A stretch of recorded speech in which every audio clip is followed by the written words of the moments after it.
Ensemble pour la République, M. Éric Bothorel. Merci Madame la Présidente, Madame la Ministre. Avant de commencer, je veux réagir à ce qu'a dit notre collègue député du Rassemblement national tout à l'heure. Le chiffre de 0,04% dont vous parlez, c'est un chiffre de prévalence mesuré par Meta, qui a fuité en 2021 dans les Facebook Papers, mais il n'a jamais mesuré le niveau d'exposition des contenus de Trump. Ça a mesuré d'autres choses, qui étaient des contenus violents. Donc manipuler ce chiffre pour servir votre théorie, CQFD. Les élections municipales sont derrière nous et à l'heure du bilan, on constate que les ingérences ont été peu nombreuses. C'est en tout cas le bilan qui en est fait par Viginum, la mise en place d'un réseau de coordination et de protection des élections qui rassemble les organismes publics chargés de la protection du scrutin est une avancée majeure. Il y a toutefois quelques améliorations à conduire. Sébastien Delogu, François Piquemal, députés de la LFI, ont été victimes d'une attaque de peu d'impact. Pour autant, cette attaque était coordonnée et multicanale, puisque des affiches apposées en ville relayaient des infox visibles sur quelques réseaux sociaux. Il faut donc trouver les instigateurs nationaux ou étrangers de ces barbouzeries numériques.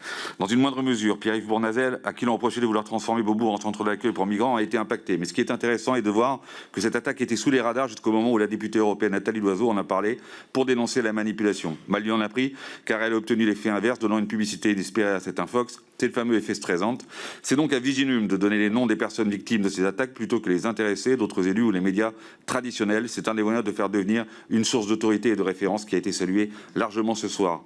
Une autre amélioration cruciale serait d'obtenir enfin la fermeture définitive des faux sites d'information régionales. Depuis plus d'un an, pullulent des faux sites qui imitent la presse locale pour détourner l'actualité française. Plus de 14 000 actifs produits par l'IA, 141 sites repérés par SF ou encore 80 actifs et qui rouvrent au fur et à mesure de la fermeture par Viginum. L'attaque est russe, sans aucun doute, car c'est le mode opératoire russe Storm 1516. Comment réellement couper l'hydre? Qu'est-ce qui manque à Viginum pour y parvenir? Dernière remarque, il est manifeste qu'une candidate parisienne a probablement bénéficié d'une visibilité sur les réseaux inversement proportionnelle à ses résultats électoraux. C'est soit de la publicité payante, pourtant interdite, soit le soutien volontaire des propriétaires de ces réseaux. Comment encadrer systématiquement ces dérives et surtout comment prévenir que de telles explosions médiatiques, qui ne sont assurément pas spontanées, ne se renouvellent en 2027? Merci. Merci, monsieur le député.